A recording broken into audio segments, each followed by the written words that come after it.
Hello everyone! Welcome to Career Cafe, Episode 1. Today we're going to be talking about job hunting, different tips about how to find jobs basically, and how to find legitimate jobs. Whether it's the source, how to identify scams, and then thinking about what you actually want to do as a career. So there's a few different things we'll be talking about today. I do have some gamer steps today. Alright, so we're gonna dive right in. How the heck do you find a job in this economy? Because I'm just gonna say it is really difficult right now to find a job for certain industries. It's very competitive. After COVID-19, there was a lot of different things that started happening. One, people got laid off from their jobs, unfortunately. It meant a lot of people were on unemployment. They were looking for jobs but couldn't find anything. And that also meant really qualified, really senior people had lost their jobs, which was really tough. And what that meant is that people who are new to the job market can't really compete against that, because companies really want people who have some experience and seniority. Like, they're willing to train some people depending on how entry level it is or not, but not really. So it's really tough. COVID-19 really messed up a lot of stuff, unfortunately. It's just something to think of. Don't let that discourage you if that is something you're dealing with right now, but it's really tough. Hello Thunder, you're job hunting right now? Well, this is the perfect segment for you. Welcome on in. Hopefully you'll learn some new things from this presentation. But yeah, it's a really good question. How the heck do you get a job? So I will say I work in people operations and talent acquisition, and anything that is entry level is really difficult. So we posted a job that was entry level recently, and within simply an hour, we had hundreds of applications, which is actually insane to think about. But there are so many people who were laid off from their job, they're looking for a new job, and again, really hard to compete against that if you're more entry level. Same with any remote or work from home customer service, customer support jobs. People really want those, and they're very difficult. That is something else that I've posted as a job, that people jump at that opportunity. So just something to keep in mind. Another thing to consider is, are you looking for a job, like something to keep you afloat, something to give you just a paycheck that you can make money so you can have a living, you know, for housing, food, fun stuff, like literally anything. That's really important to think about, versus if you can afford, thinking about what you want to do as a career and in the long term. Sometimes you might have to take a job, and I am distinguishing this as, again, a job being something more temporary, entry level, something more line level. So like, let's say working in the restaurant industry, working in retail, manufacturing, warehouse, anything like that, I would say more as a job. Versus a career, something I would consider that more is like, let's say you studied computer science and you want to do software engineering. So starting your career as a software engineer, or let's say like me, you want to become a recruiter, or you want to work in HR, then getting a job as like an HR generalist, HR assistant, things of that nature. So yeah, something to keep in mind. Can you afford to look for a career, or do you need to look for a job in the meantime? There's nothing wrong with either one. It's just something to consider about. You do have bills to pay. That's really important. Something else too that you have to think about is, what kind of job do you want? Is it part-time? So can you afford to only work some hours, some days a week? Is it a full-time job, which is typically 40 hours a week, 5 days a week, 8-hour days? Do you want to do freelance? That's something that's really cool too, because then you're your own boss. Do you want to do a contract job, where again, usually you get paid higher rates, but you don't get benefits? Or do you want something temporary, where you only need a summer job because you're actually a college student and you're home from college? You just need some moolah, while you're on summer break. Something else too that you want to think about: do you want an in-person job, which means you go into the job every day? Do you want a hybrid job, which is something that is a combination of remote and also in person? Or do you want a remote job, which is a work from home job? A lot of people really wanted a remote job during the pandemic, and a lot of people did become remote, work from home because of that. Everyone, was isolated, they were in lockdown, fun stuff, which kind of feels like a fever dream, honestly, even though that was only 3 years ago. Again, most people want remote, and it's still very highly desirable, but still a lot of companies do in-person and hybrid. So it's all about what you want, what you need, things to consider. I have definitely seen jobs though, like let's say in the Bay Area, or they're located in California, where they'll do remote 1 or 2 days a week or 3 days a week, but the other 2 days you have to be in person. I personally love working remote because there's no commute. I can just get out of bed, grab breakfast, get ready for the day, and just go to my home office here and get started on work. I think that's something that's really important, and I don't have to spend money on gas or electricity or whatever else. It's just nice to be home. Also, if you have pets or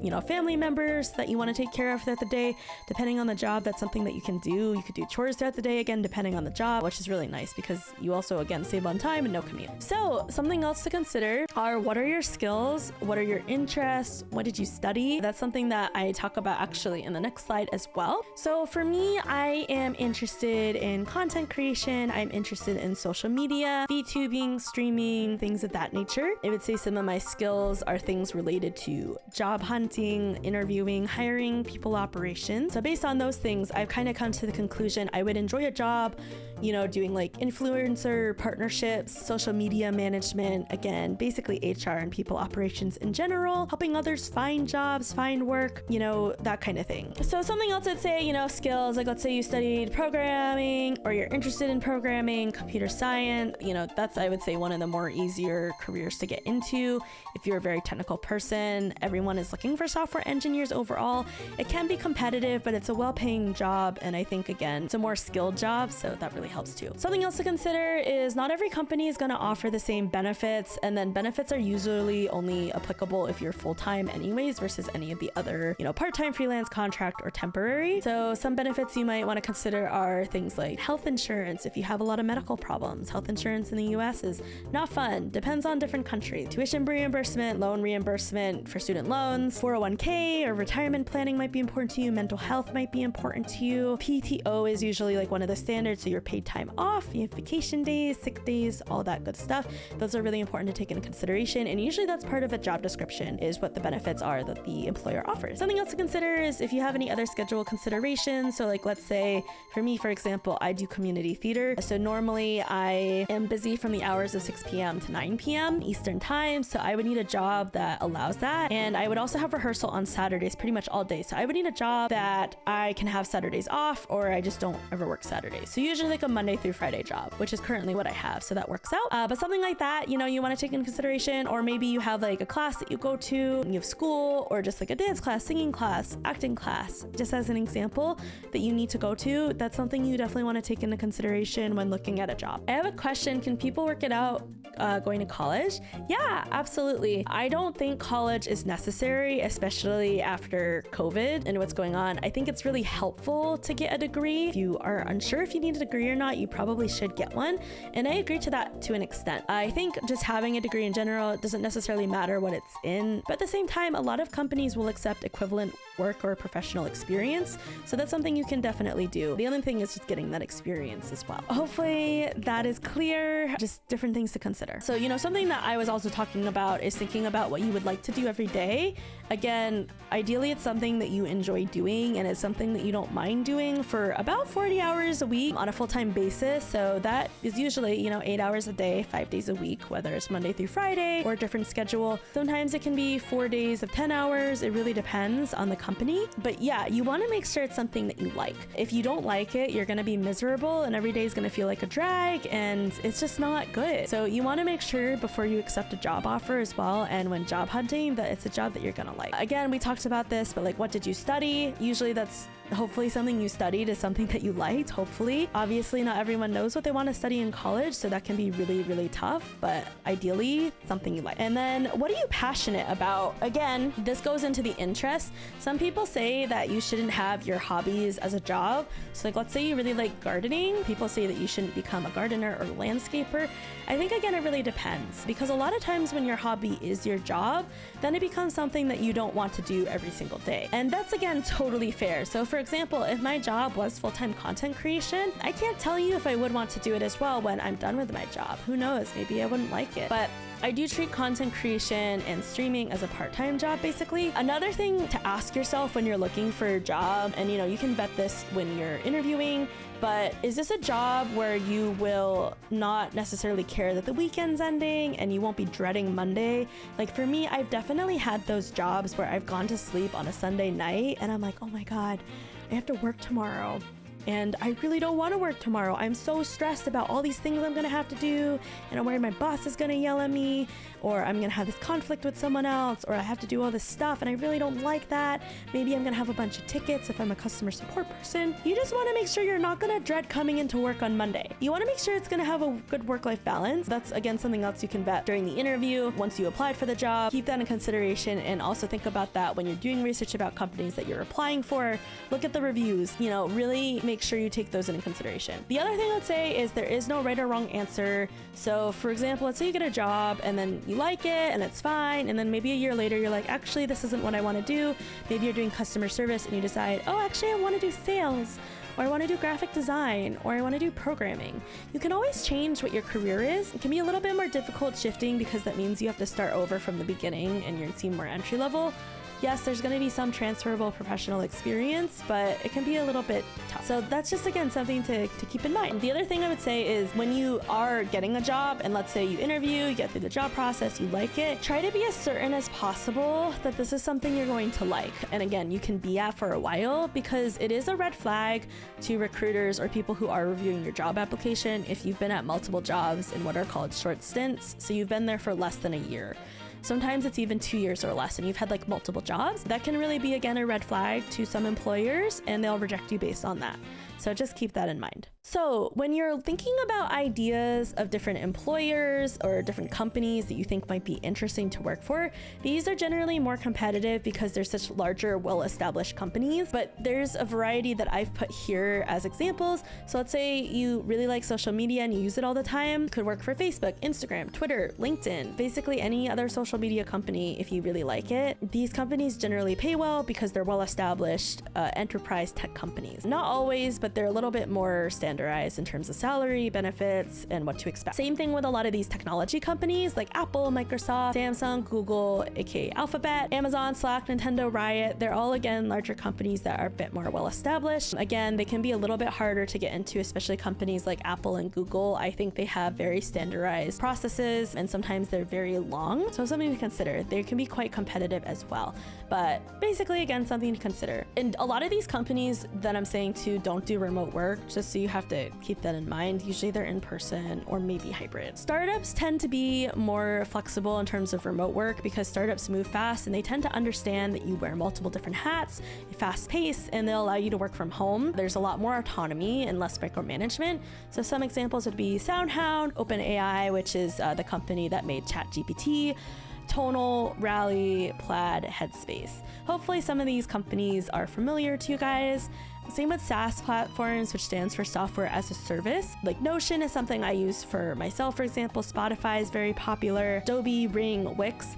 Again, some of these are really much larger companies, but if you like their products, I mean, usually that is a big thing too, is not only liking the job that you have, but enjoying the company and its mission and what their goal is. There are other industries, such as fintech, which is financial technology, automotive, like Tesla or Toyota, Hyundai, healthcare, government jobs if you want to work in like local government or large government, that's always an option. The gaming industry, esports industry, nonprofits as well, but nonprofits generally don't pay well, but they're pretty fulfilling. So just things to consider. And there's also a chart here of tech companies that are ranked by people who work for them and what the best tech companies were to work for in 2017, 2019, and 2021. As you can see, Alphabet was on top and then it dipped in more recent years. So a lot of these will be familiar to you guys, but just things again to consider. All right, let's get to the nitty gritty about job sources. So these are all ones that I've used myself during my job hunting days. Thankfully, knock on wood, that I don't have to do that anytime soon. But I like all of these, and I would highly recommend using all of these platforms when searching for a job. Again, all of them have their pros and cons, and I have listed some of those out here, but your mileage may vary, so keep that in mind. So first off is Indeed. I think most people know Indeed. It's an online platform. You can also use it in an app. The pros are that it's very easy to find more local jobs. So if you want something that is more entry level, and again, local in person, it's great for that. So again, retail, restaurants, warehouse, things of that nature, like sales, that kind of thing. Cons, it's much harder to find, I would say, more career level job on Indeed, but it's not impossible, just difficult. And same to find remote jobs. I would not use Indeed primarily to find remote jobs, but you can always try. It really doesn't hurt because some companies will post specifically on Indeed, but not LinkedIn, or on LinkedIn, but not Glassdoor, or maybe on all three. You really never know, so it's good to take a look and see what you can find. For LinkedIn, I would say LinkedIn is right now the largest job platform that all companies usually use, besides their own career pages. So there is a large variety of jobs that you can find on LinkedIn with companies all over. So like local, nationwide, worldwide, if they're remote, hybrid, and more. Generally, it's easy to find who the hiring manager is because sometimes it'll say like so-and-so is hiring. So for me, it would say like Paran Kim is hiring for social media manager job, and you can like message them.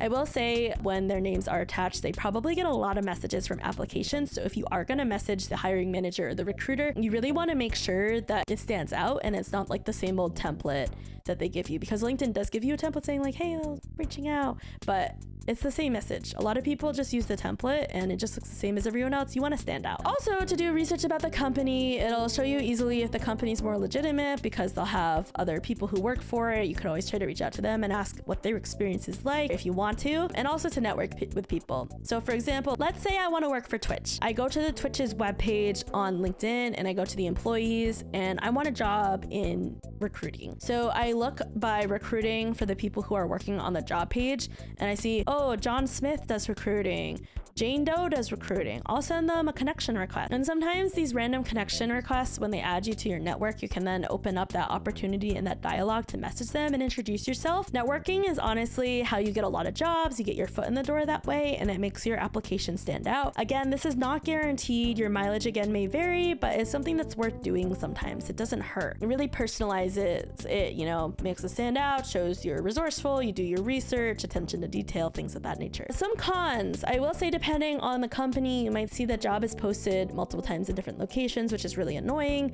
So like, let's say there is a job that could be done nationwide, but it's not labeled as remote. And let's say it's like a software engineer job. It might be posted in LA, San Diego, San Francisco, Chicago, Illinois, Boston, Massachusetts, Atlanta, Georgia, New York City, Austin, Texas, and you'll just see the same exact job repeated over and over again, and it's just a little annoying. Not every company again does that, but just be on the lookout for something like that. But yes, generally I would say that most people use LinkedIn for job hunting, and unfortunately that's a con as well, because people who are really more dedicated to the job hunting, if a job that is more entry level or more mid-level, like a customer service, a sales job, customer success, social media job, let's say it's posted, within a day, there will be hundreds and hundreds of applications that the hiring manager will now have to sort through. And because of that, they tend to shut the jobs down quickly, where it's only open for a few hours or a day. So you really want to keep that in mind too. You want to have job notifications on. Sometimes you can get emails from LinkedIn, but just be checking that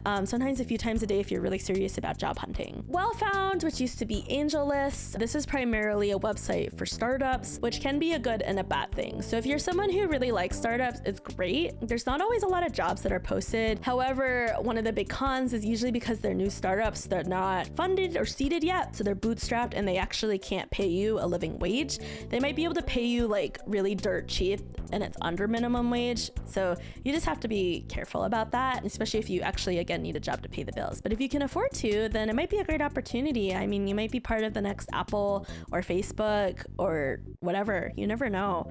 But again, that's a risk that you have to be willing to take. So sometimes they only offer equity, which is stock options, and that requires time to vest. Again, you could land upon a gold mine, but it's not for the average Joe. So just keep that in mind. Something like Glassdoor also is used primarily for resources that has information and reviews about the company. So it'll have ratings from previous employees about the salary information. So some people say like, oh, I made $50,000 a year doing this job. So you have an idea of what to expect if there's no salary range posted in the job description. Some interview questions that the interviewers ask, and often they ask the same questions, so it's great for interview preparation, reviews about benefits, and things of that nature.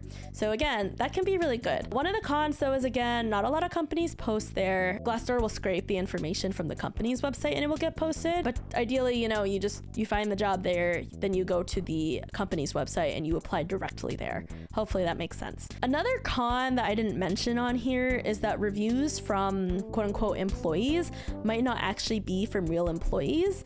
There's not really a way to vet them, and that is a good and a bad thing, because that means that the company can't like threaten people because it's anonymous. So they can't say like, oh my gosh, Blue, you said that the company was on a dumpster fire and the managers suck and everyone's really toxic. They can't link it back to me because it's anonymous. Like they could maybe based on what I say have an idea, but yeah. However, that also means that an employee who just didn't have a good experience but wants to shit talk the company could also write a really poor anonymous review. So again, take it with a grain of salt. Something that I found out about more recently within the last year is Hitmarker. And I will say I love Hitmarker. I think it's a great website. It's dedicated to jobs that are both in the gaming and esports industry, sometimes content creation as well. Usually part-time, full-time, contract, temporary, kind of all of the above. And you can search by remote or in person. You can search by in North America, worldwide. It has a few different filters. It's really great. However, again, the con is also the pro, that it is only for gaming and esport industry jobs. And usually those jobs genuinely I tried to say genuinely and generally at the same time, but usually those jobs generally do not pay super well. So again, something to consider. I know people really like gaming and the esports industry. I know I do, but I need to be paid. So I have bills, I have a mortgage, I have a lot of responsibilities. I want to have fun. I need a job that pays. So just keep that in mind. However, things in like the content creation industry is also posted on there. So like Twitch jobs would also be posted there. Hello, Charisma. These sites for America only. I know at least LinkedIn works here. No, some of these sites are definitely global. Indeed, I would say is probably more US only, but I would say the rest are open worldwide. Indeed is definitely a thing in the UK. Yeah, that doesn't surprise me. I'm just not 100% sure about other countries like India or South Africa, other European countries, but it probably is. I'm just not 100% sure about that. So thank you for chiming in, Sean. Much appreciated. Continuing on, Zach Bussey's weekly newsletter is actually also a great resource for some jobs. You can sign up, it's free. You can support him too if you want. I haven't yet supported him financially, but I'd like to in the future. It's a great resource. So not only is there news in the industry about gaming, again, content creation, influencers, streamers, everything about that. He also has a section in it about job opportunities.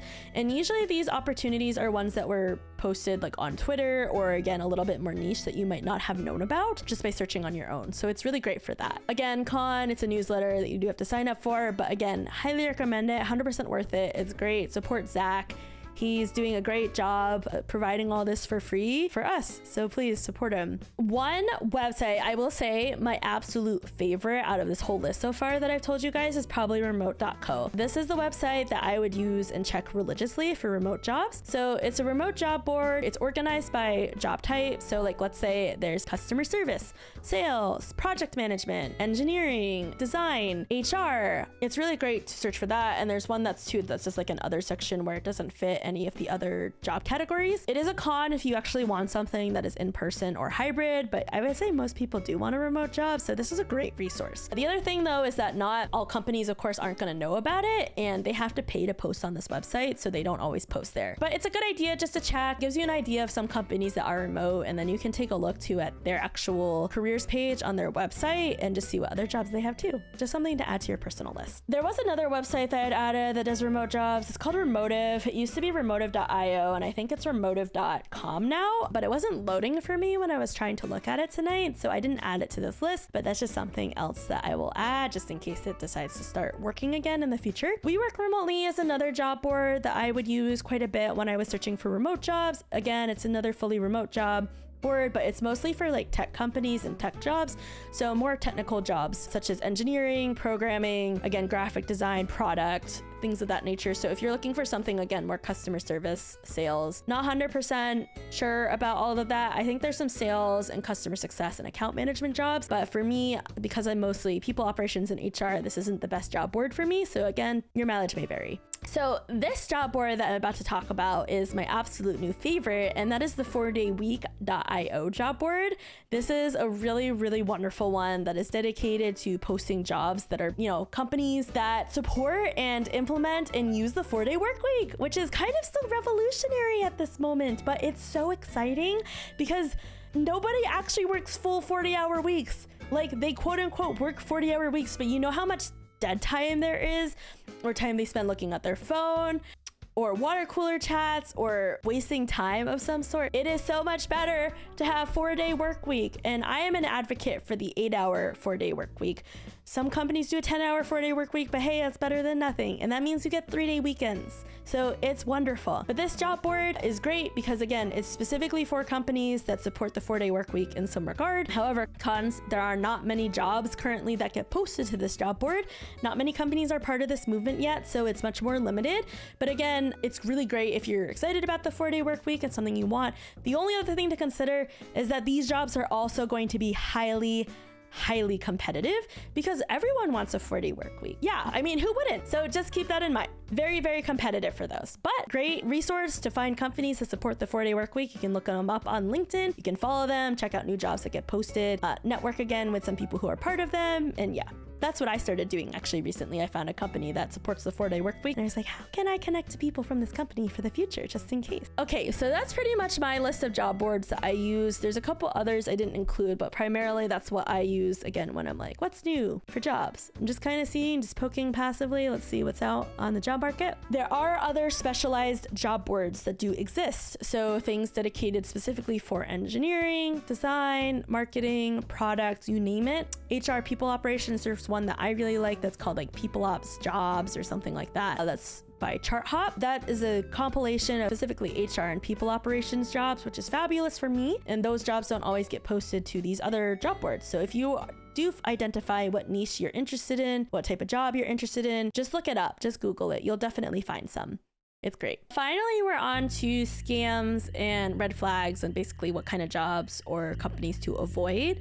So you want to make sure that you do research on the company. Again, Glassdoor is a great resource for this, same with LinkedIn, or you can just Google the company itself and look at reviews. You can also see if it's a reputable company to work for based on consumer reviews, because you probably don't want to work for a company that has like really bad customer reviews. You can check like Better Business Bureau, Trustpilot, other websites like that for that kind of information. You want to make sure that you keep an eye out for anything that asks for a deposit or for you to buy your own equipment, or anything that asks for personally identifying information, such as your social security number prior to actually like filling out paperwork or a job offer. Those are trying to steal your identity. Please don't give them that information.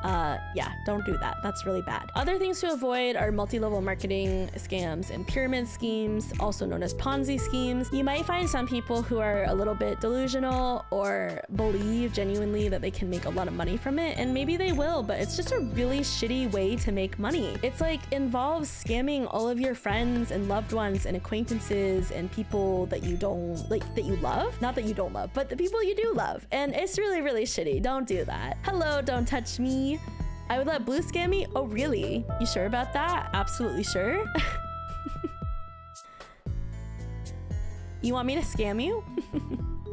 All right, and I have this little graphic here that I found online that talks a little bit more about how a pyramid scheme works. I'm not sure if you guys can read it on your end, but I'll kind of just go up a little bit here, the list. So the first step, recruits have to pay some kind of entry fee to join this company, and it's sold as being very exclusive.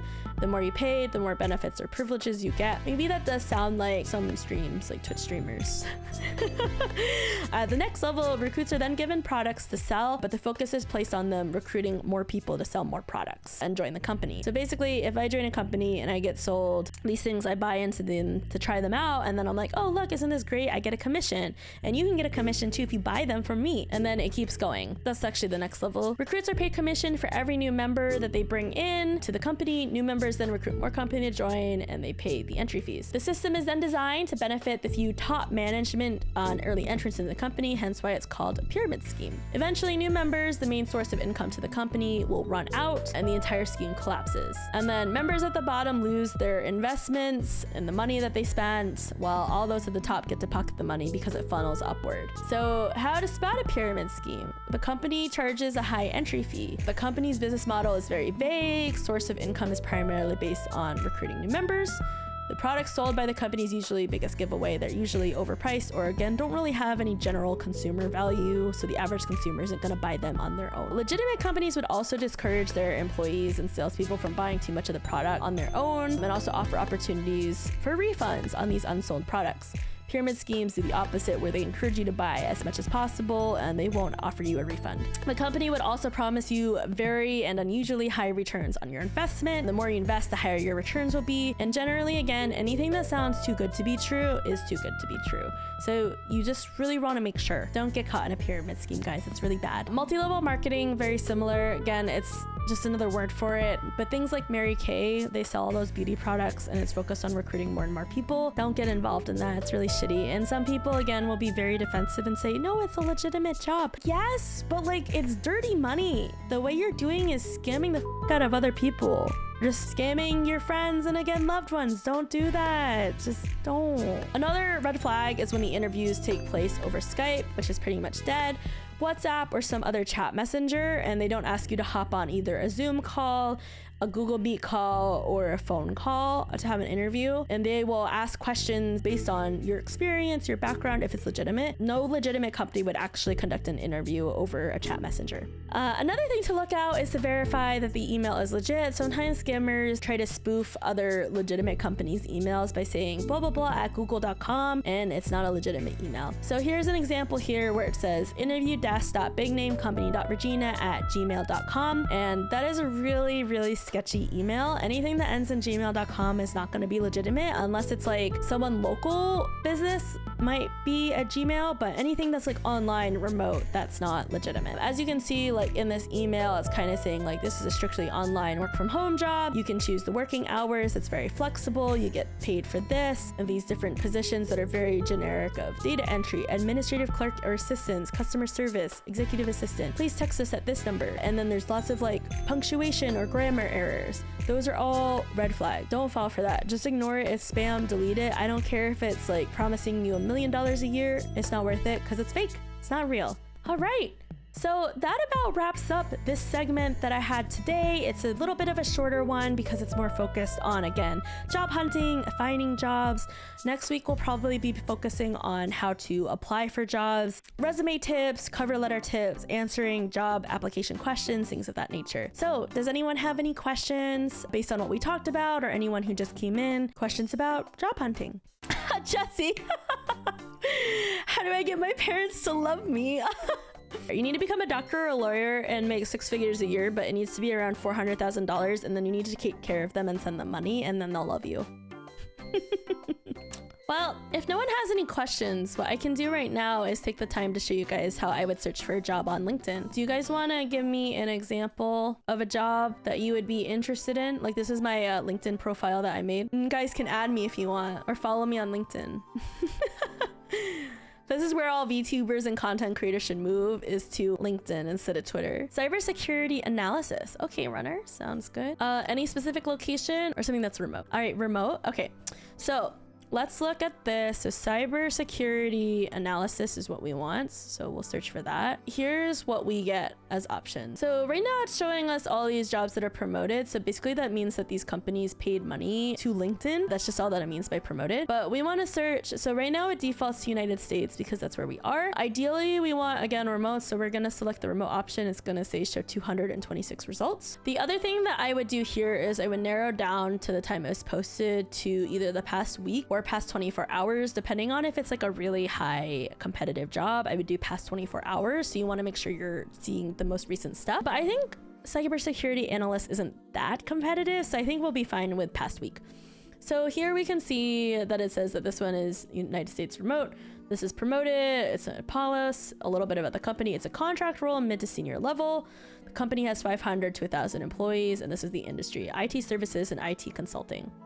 So you can see the hiring team here, so you could directly message this person because he's the one who posted the job. And then it tells you what it says here. So this is a very basic one because it's a consulting company, it's contract. It's just saying must have skills. Honestly, this is a really not great example for a legitimate job description. A lot of contract job descriptions might be a little bit low on the details, so just keep that in mind too. All right, let's see. So this one, you can see from the job description, it's saying that it's paying $130,000 a year. That's a lot of money. Also 6 figures. So cybersecurity analyst 3, Piper Company. Looking for cybersecurity analyst for health insurance company in New Jersey, 100% remote full-time opportunity. So this staffing and recruiting, the people who posted it, Piper Companies, is, in this case, just so you understand, is a contracted company to try to help advertise the job for its client. So they might have the client pay a fee for their services. So this is not the actual company you'd be working for. This is a good example too, so you just know what to look out for. So responsibilities, qualifications, you need like 7+ years, 5+ years, a lot of technical qualifications. Salary up to 130,000, remote.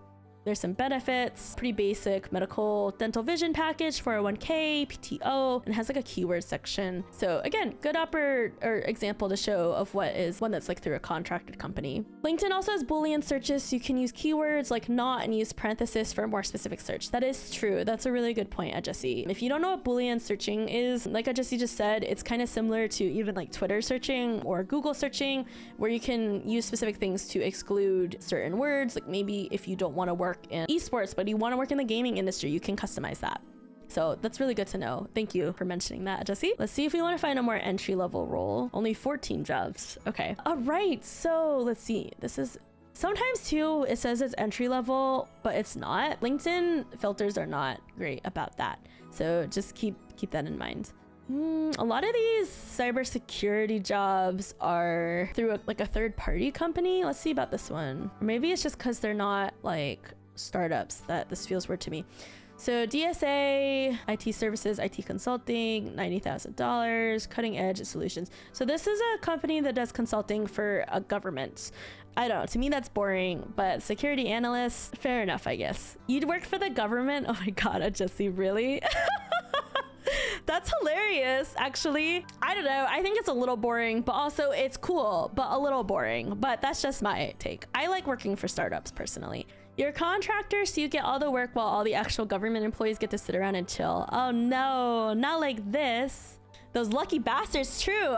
What kind of, if you'd like to share, Jesse, it's okay if you don't want to share, but what kind of work do you do for the government? You were a software engineer and just switched to a DevOps engineer. Oh wow, that's awesome. But I mean, sounds like a lot of work, but that's so cool. Good for you, Jesse. Engineering, making that money, let's go. But cybersecurity jobs tend to be for government agencies. Yeah, that makes sense. I kind of figured. Or, you know, important information like a healthcare company like this, Bright Health. So hospitals and healthcare, there's 43 applicants posted 2 days ago. Make healthcare right, very driven. So this looks like a more standard job description where it talks about what the company is, what the responsibilities will be for the role, like as a summary, the actual responsibilities, the experience that you need, competencies, certifications, the work environment. This doesn't include benefits or anything, but still. Any other suggestions for a job? I have a couple in mind, but I just want to ask you guys to see what you want to see. Let's see what you got to search for.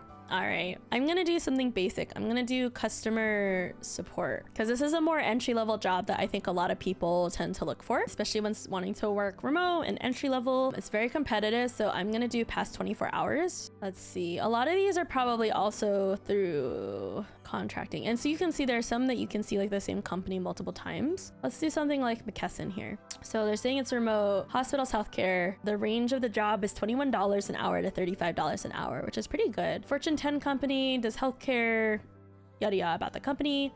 So anywhere in the US, but with a preference to specific locations. Sometimes you might see a job like that too, where they're like, oh, we prefer you're close to this region, so if you need to come in or want to come in, you can, but they will consider remote people. So this is, you know, about end-to-end implementation, new customers, welcoming customers on, as it requires, minimum requirement 0 to 2 years experience, might have a degree or equivalent.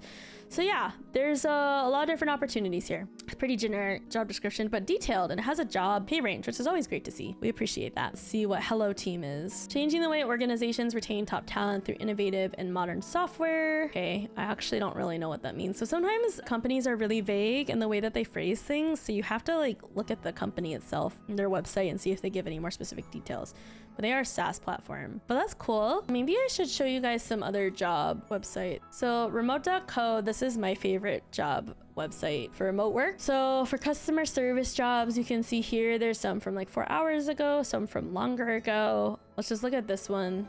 Bilingual Spanish, it's full-time, $60,000 annually. Again, talks about what the job is, what the company is, what they're looking for, what they offer, what you need, benefits, and then you can just apply for the job and it will lead you to the job page directly for remote.co, which is really cool. And again, same thing here. You can also look at Hitmarker here. So Hitmarker, again, posts a lot of different jobs for gaming, content creation, esport. You can see there's a lot of different jobs too, with engineering, creative stuff, designers, talent acquisition, community manager, social media, even esports coach. There's a lot.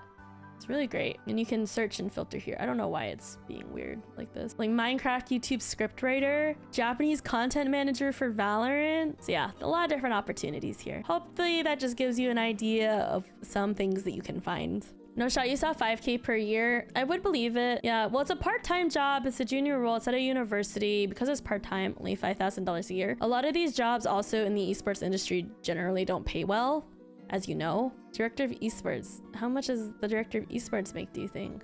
Does not say. Of course it doesn't say. I think we'll wrap it up here, guys. So if you would like to stay in touch with me when I am not streaming, I do have a Twitter account. I have a Discord where I am very active in, so you can come hang out there. Thank you guys for being here. I hope you got a lot of information.